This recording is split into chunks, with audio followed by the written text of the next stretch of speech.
গল্প 10। ছোট্ট ছেলে বেলাল।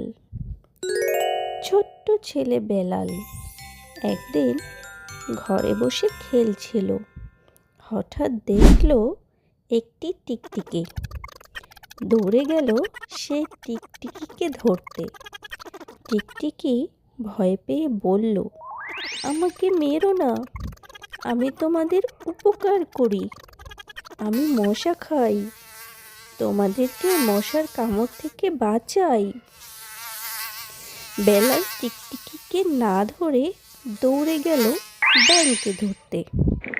ব্যাঙও ভয় পেয়ে বলল, আমাকে মেরো না, আমি তোমার বন্ধু, আমি পোকা খাই।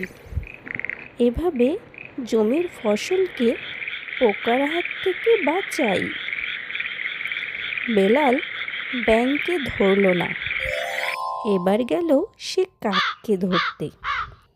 কাক ভয়ে গুটিসুটি হয়ে বলল, আমাকে মেরো না, আমি ময়লা খেয়ে তোমাদের গ্রাম পরিষ্কার রাখি। বেলাল কাককেও ধরল না, সে দৌড়ে গেল চড়ুই পাখিকে ধরতে।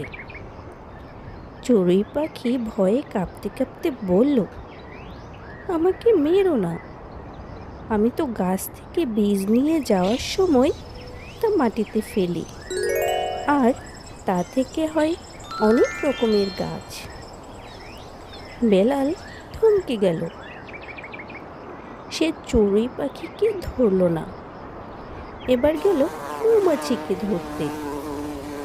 মৌমাছি ভয়ে চোখ বন্ধ করে বলল, আমাকে মেরো না, আমাকে মারলে আর মৌচাক হবে না, মৌচাক না থাকলে তুমি মধুও পাবে না। বেলাল মৌমাছিকেও মারল না, সে দৌড়ে গেল পিঁপড়াকে ধরতে। পিঁপড়া ভয়ে কেঁদে কেঁদে বলল, আমাকে মেরো না, আমাকে দেখে তুমি অনেক কিছু শিখতে পারবে। দেখো আমরা সবাই কেমন মিলেমিশে কাজ করি। বেলাল পিঁপড়ার দিকে তাকিয়ে থাকলো।